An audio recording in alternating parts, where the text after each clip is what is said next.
Okay, 9 o'clock, we'll call this meeting to order. Commissioner Courthouse can lead us in an invocation and pledge of allegiance, please. Let us pray.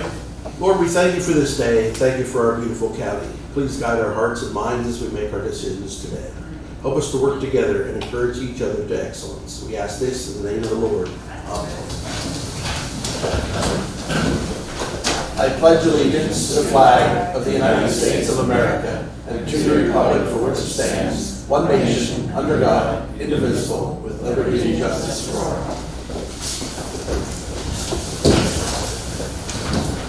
Thank you. First order of business is the approval of the minutes from June 6th. Will somebody move the motion? So moved. Second. Those in favor say aye. Aye. Any opposed? The motion carries. Treasurer's report.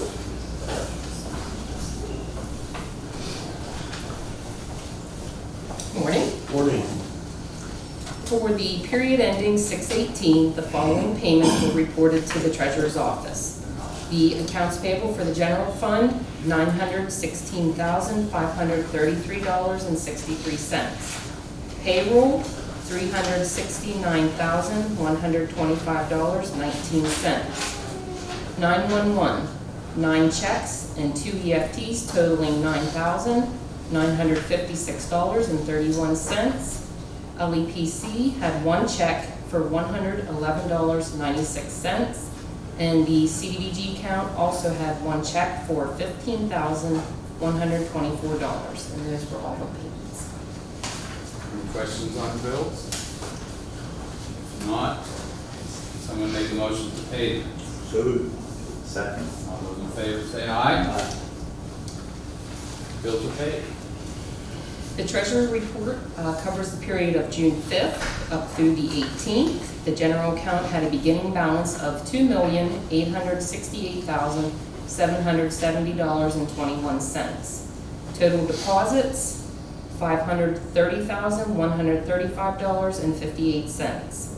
Subtracting out the payments leaves an ending balance of $2,094,536,089. And lastly, the capital reserve account has a current balance of $310,551.46. Thank you, Suzanne. Is there a motion to accept the treasurer's report? So moved. Second. All those in favor say aye. Aye. Opposed? Thank you. Thank you. Moving down to meetings in advance, I'll give the list to the chief clerk, my list to the chief clerk. I do want to point out that the County Commissioners Association of Pennsylvania is now going through its resolutions policy. That means that it's selecting its planks of platform that the county commissioners will support, and it will be voted on by all county commissioners in August. I'll give the rest of the information to the chief clerk. Commissioner Wise. A couple things. I attended the senior games at Body and Soul, which was an awesome event. We'll set up a ceremony for the Juniata Terrace, new historical site, and the chief clerk had the rest of my events. Thank you. Commissioner Coach.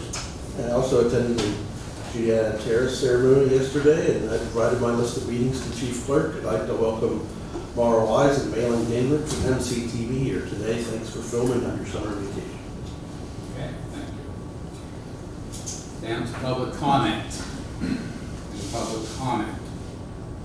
There's nobody online, is there? Don't see anybody. Well, hearing none and seeing none, we'll just move on. Under new business, we're going to recess the public meeting and convene a meeting relating to our community development programs. And I'll turn this over to either Michael or yeah, I was going to say George, I knew it, but that's not right. Go ahead. Yep, no problem. Good morning, everyone. So I have extra agendas here if anyone doesn't have any, so just got a couple on the back. And Tyler, do you have a sign-in sheet? Yes, we have one circulating as well. So, yes, great question. Thank you, Commissioner. So we do have a sign-in sheet circulating, so if anybody hasn't seen that sign-in sheet, if you don't mind signing in, so we have that for the grant applications record. Thank you, Michael. So, try and keep it somewhat concise. So the Community Development Block Grant Program is a federally funded program through the U.S. Department of Housing and Urban Development, through the Housing and Community Development Act of 1974. This is an entitlement grant program. So every year, the Commonwealth of Pennsylvania gets an allocation of funds from HUD for this program. And then through the PA Act 179 of 1984, there is a formula that's set up for all of the rural counties and communities across the state to get an allocation of these funds annually. So last year, the county received for its individual allocation $223,208 in total for its 5 on behalf of communities, which include Armagh Township, Brown Township, Derry Township, Granville Township, and Lewistown Borough. The combined grant that the county received last year was $791,000, 164 cents. Excuse me, $791,164. So we haven't received the allocations for 2024 yet. We're expecting that in the next couple weeks, but given that the congressional budget was relatively flat for the CDBG program, we're expecting a very similar allocation amount for the county this year.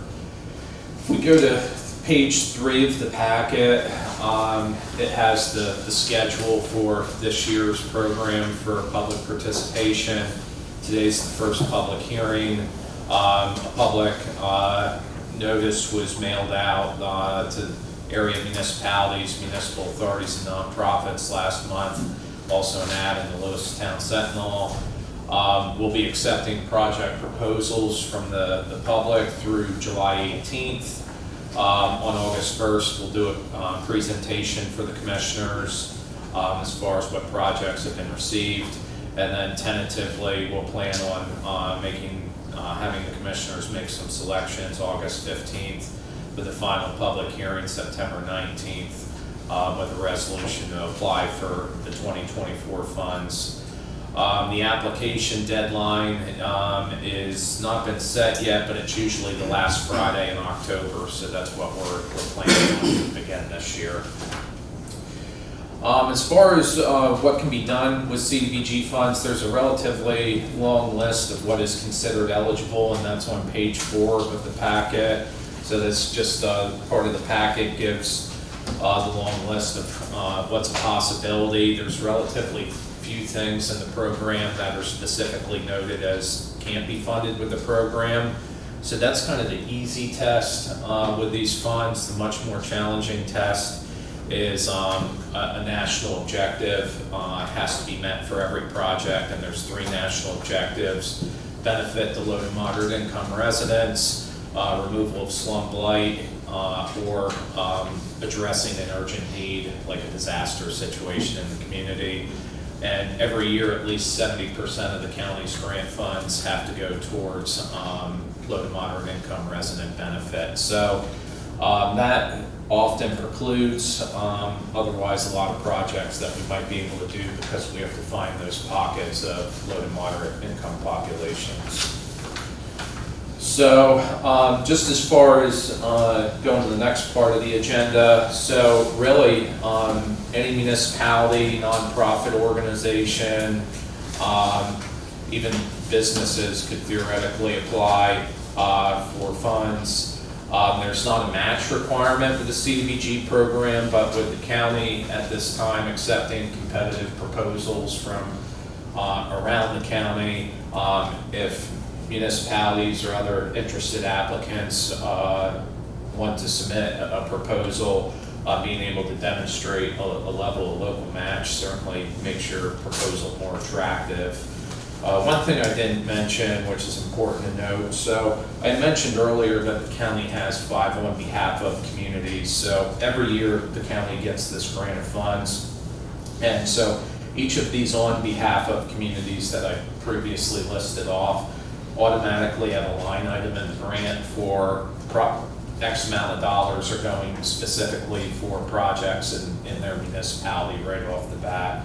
So I listed off those 5 on behalf of communities. So there's some other municipalities in the county that didn't make the list. So they're just under the county's umbrella. So essentially today's discussion is for those communities that aren't on the 5 that I previously listed. As far as, so when we sent out the notice back on May 24th, there's a project proposal form that we have for interested applicants to fill out. Just ask for some basic information about potential project ideas.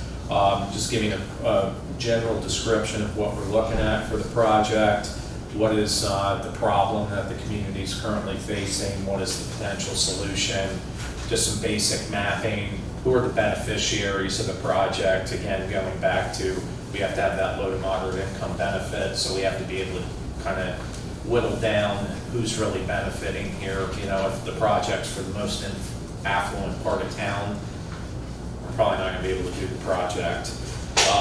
Budget, obviously, always really important, so we have a sense of, you know, is this a right fit money-wise? Is the project too big? Is it too small? Schedule of how long we think the project's going to take, etc. So the deadline, like I said, July 18th. The commissioners will review any submissions. The planning department with Mike and Jim as well. Myself will evaluate the projects, is all the necessary information there, etc. So that's how that process works. We just have some general literature in the packet, so I'm under public announcements now on the agenda.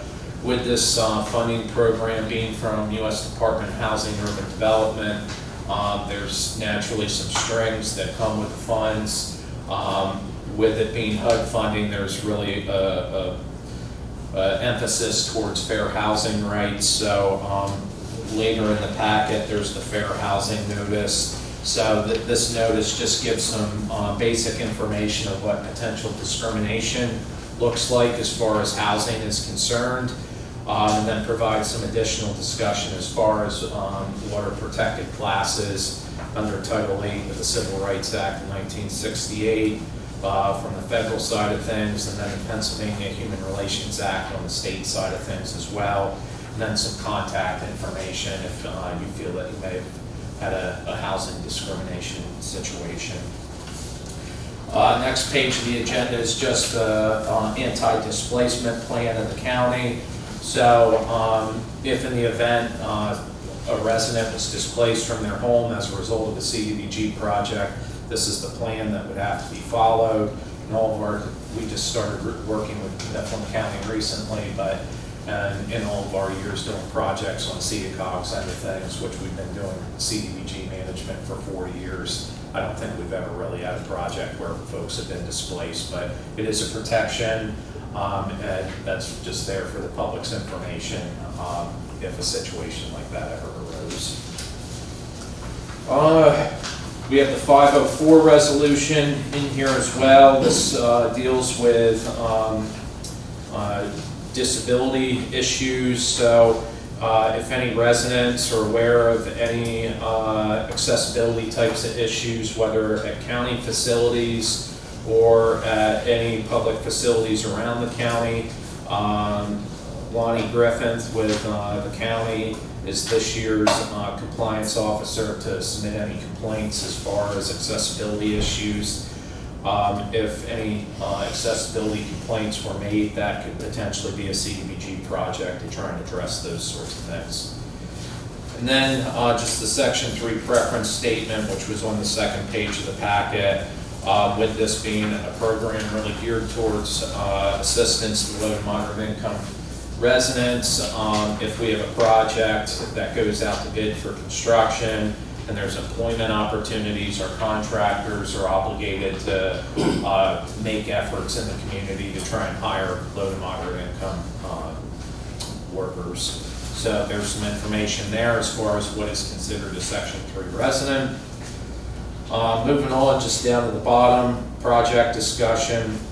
So, the county, just looking at the past couple years of funding that the county has specifically for county projects, so we're not looking at any of the 5 OBOs. Open projects that the county has right now, 2021 Juniata Terrace, that's a water line construction project. You have about $191,000 allocated to that project. That project's ongoing right now. We're finishing up the environmental review portion of that project and should be getting close to being able to put that out to bid yet this year. And then your 2022 funds, you also have $167,000 in the same project. And you also previously received a competitive for $837,000, and then there's a $110,000 local match for that project. So in total, that Juniata Terrace project has about $1.3 million. At least at the moment, we think the project's fully funded, but until we receive bids and really see where those numbers come in at, it's tough to really say, do we have enough money or not? But we feel, at least at the moment, we're in good shape on that project. In 2022, the county also funded a $15,000 for the village of Lockport in Oliver Township for stormwater improvements, and then turned around in 2023 to give another $80,000 for that project. So again, we think that project's funded based off of the estimates we previously received. That project's not been started yet, so again, until we really get into design and going out for bids, there may be excess funds, there may be a deficit, time will tell on that. The final project that you have funded, which you did last year, was Wayne Township for the purchase of water meters. And so last year, the board allocated $103,000 to that project. Based off of the application that was submitted to the state last year, there's still a $199,000 deficit for that project. So that's certainly, as we move forward with its discussions, a project that I'd advise the commissioners to at least consider for additional funding. But at this point, I'll turn it over to the board and then to our attendees just as far as additional project proposals for this year. So if no one responds with additional proposals, and maybe they do, they have an opportunity to connect to you guys with ideas, correct? Yes. Okay. First, is there any comment or anything coming from the attendees? These townships and boroughs that are not on the list at this point, how would they gather the information? Is it sent to them? Is it? Yeah, so going back to just the schedule, we did a direct mailing on May 24th to all those municipalities, municipal authorities. They're in the same calendar. Yeah. Anyone that's not an OBO is under the county's schedule. Okay. County and municipalities have done a lot of ADA work, I think, in the past. Sidewalks? Yeah. Eligible, okay. Is that because it's I'm gonna call it protected class, you know what I'm referring to? Yes. There are certain protected classes that if the project benefits that class, it gets priority. Yeah, great question. So we've done a lot of curb cuts over the years, so that's essentially the transition between the street and the sidewalk itself. If you just have like the 90-degree drop to the street, we can do curb ramps. We've done those all over the region over the years. So going back to just looking at mapping, that's one of the main ways that we qualify projects, just as there's a high concentration of low to moderate income folks. But there's also, as Commissioner Postal indicated, protected classes of folks, one of those being the disabled, that they're just automatically considered low to moderate income regardless of how much money they make. And so the situation where, going back to the 504 discussion, there are barriers of accessibility. We can, as a project such as curb ramps, do that project as a benefit to those folks. automatically qualifies. So, Okay. Thank you, Tyler. Anything else for this hearing? Commissioners, attendees? Okay. Then I will adjourn. Thank you. And we will reconvene the public meeting. First item on the public meeting is the request for exoneration of 2024 county portion of per capita taxes. Brown Township has 61, Granville has 50, and Oliver Township has 19. Thank you. All those in favor say aye. Any opposed? Motion carried. Request for refund of a portion of county real estate tax parcel in Brown Township for $1,833.30. Parcel, another parcel in Brown Township, a dwelling and mobile home was demolished. The refund is $292.56. Is there a motion to provide the refund? So moved. All those in favor say aye. Aye. Opposed? Motion carried. The professional services agreement with Geo Decisions of Camp Hill for software installation and imagery updates. Director of GIS, Laura Latier. Good morning. Good morning. So this is a professional services agreement with GeoDecisions to provide some services in order to help us upgrade our entire GIS enterprise. So that includes our servers, our databases, our desktops, which all, the GIS also supports Next Generation 911 in the 911 Center. As you know, they're going through some changes right now and upgrades, and we thought this would be a great time to do this. Some of our software is getting retired. That's probably the best way to put it. So we won't be able to use certain versions anymore. We need to keep up and move forward.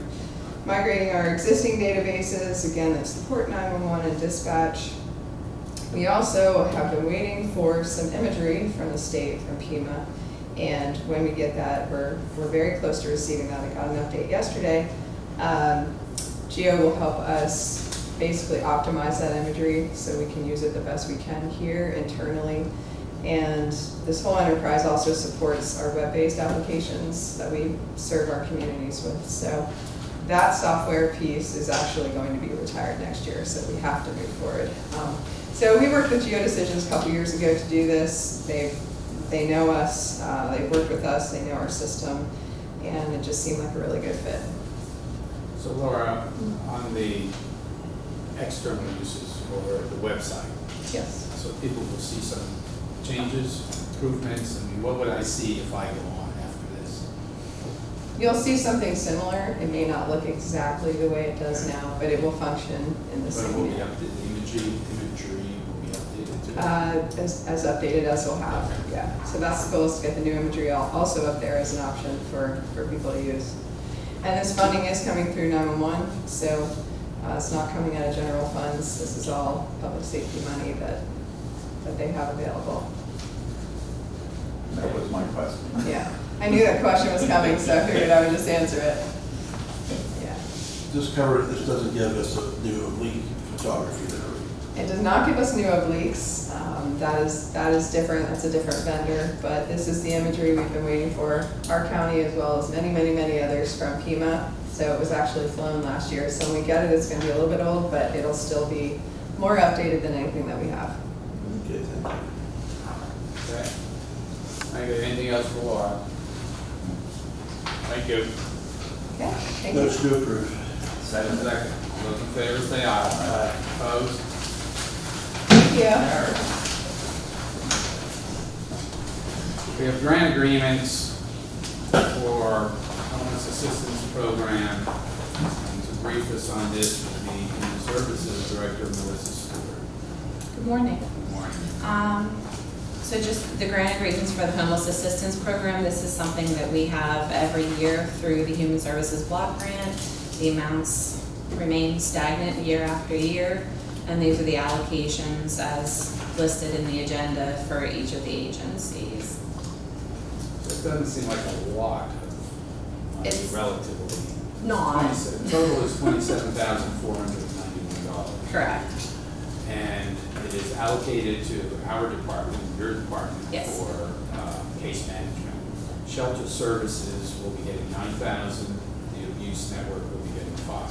Yes. And that's for, They utilize that for emergency shelter, so for anybody, the requirements for HAP, and the requirements for HAP is that they're at least 200% federal poverty level, so they have to be below that income threshold in order to qualify for the services. And then we monitor annually both agencies to make sure that they're adhering to the guidelines. we support them last year? Yes.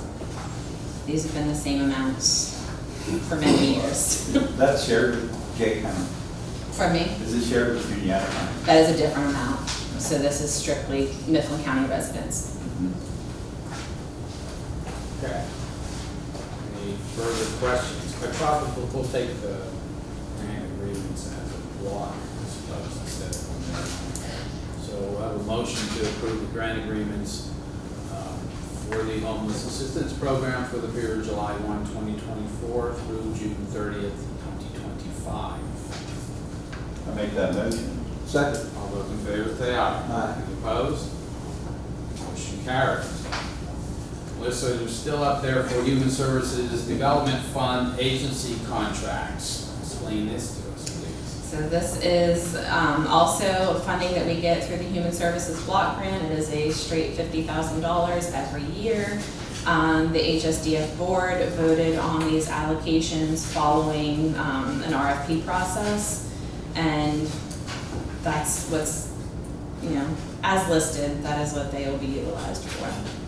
And as listed, Shelter Services will be getting $1,500. Luminous Center will be getting $5,000. The Abuse Network will be getting $2,250. And Clear Concepts Counseling will be getting $10,000. And the rest will be for administration and additional costs in your department. That totals $50,000. So are these new, these agencies, are they new or? No, these are all agencies that we have funded previously in similar amounts. Okay. Questions for Melissa? If not, I have a motion to approve the contracts from July 1, 2024 through June 30th, 2025 for the Human Services Development Fund. Motion then. Second. All those in favor say aye. Aye. Any opposed? That motion carries. Thank you, Melissa. Next on the agenda are change orders for the library project, and let me explain a little bit of why these change orders have come to our attention. In phase 1 of this project, we know that the library is going through significant renovations. Part of the renovations required the children's room to be displaced temporarily.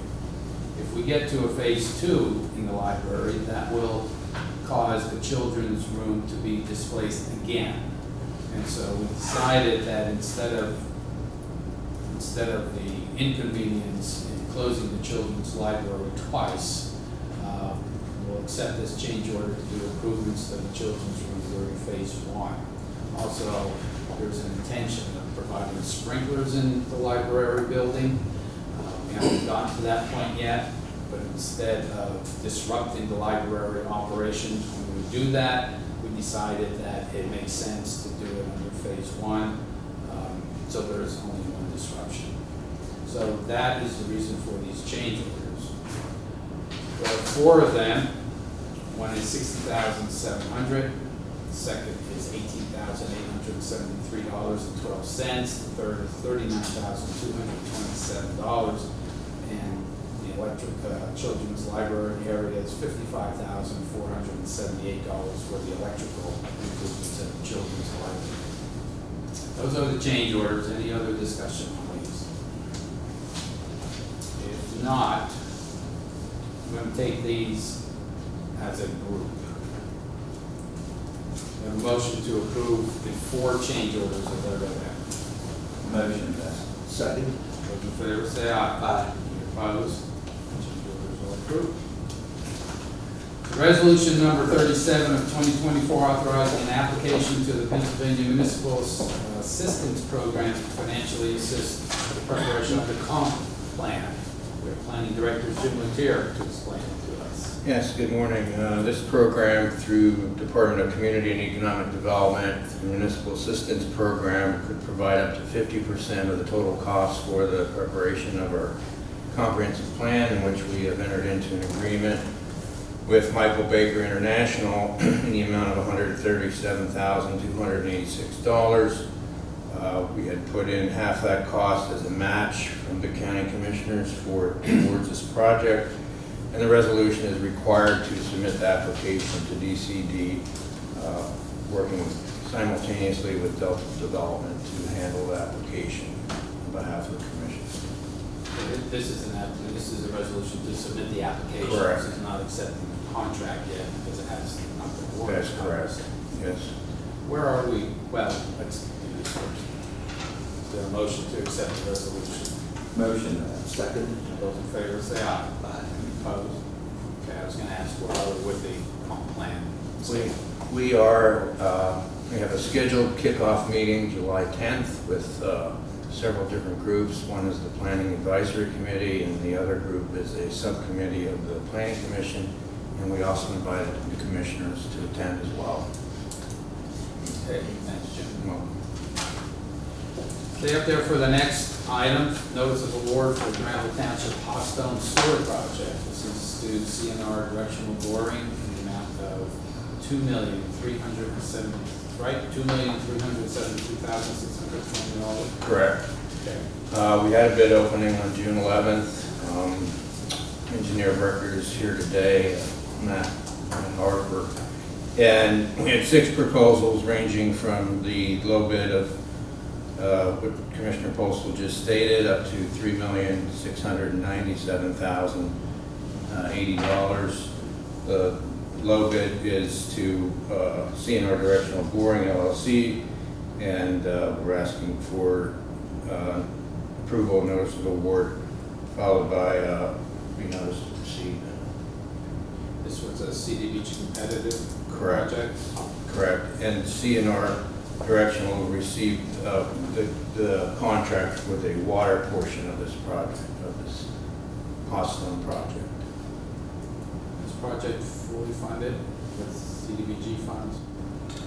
So, there's about a $70,000 deficit, as at least assuming no change orders, which is probably a bad assumption. We have about $150,000 earmarked for sewer lateral installations then, so if there's a surplus of that money, we could potentially put it into this project. We also have about a $240,000 surplus on the water project, so we might be able to move some funds over. Okay. Thank you. So the customer's not paying for a lateral going into the main, correct? Not necessarily. So, the CDBG program will be able to pay for the laterals for qualifying low to moderate income residents, folks that are above the income thresholds. I believe the plan is for the township to have the contractor construct those water and sewer laterals and then assess a fee to recoup the costs over a period of time. So if the customer's paying for the lateral, when they have the option of who will be doing it? Yes, potentially, if they wanted to tell the community, I don't want your contractor, I'll just do it myself. Yeah, The ones that have to pay. right, but then they're gonna have to pay everything up front on their own. Mm-hmm. Whereas if the contractor that we have does it, they can be paying it back over, I'm gonna throw out another 10 years. Okay. Thank you. Any other questions on that before we ask for a motion? Okay. Well, then, so move motion to, You got me from it. yes, I motion that. second, all those in favor, say aye. Motion passes. Next, we have 2024 liquid fuels distribution to communities. I won't read the list, but the total $62,549. Those made part of the record minutes. Is there a motion to distribute 2024 liquid fuels for $62,549. Motion to that. Second. All those in favor say aye. Aye. Opposed? Motion carries. We have personnel items.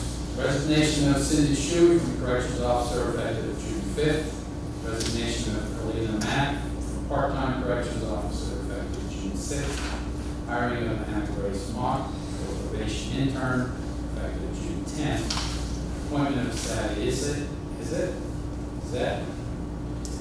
as an unpaid intern in emergency services effective June 11th. Promotion of Tori Net from Human Services Assistant to Fiscal Manager in the Human Services Department effective June 17th. Resignation of Wendy Yon from Human Services Fiscal Manager effective June 26th. Appointment of Sandy Trejo for a Children and Youth Intern in the summer 2024 for 180 hours.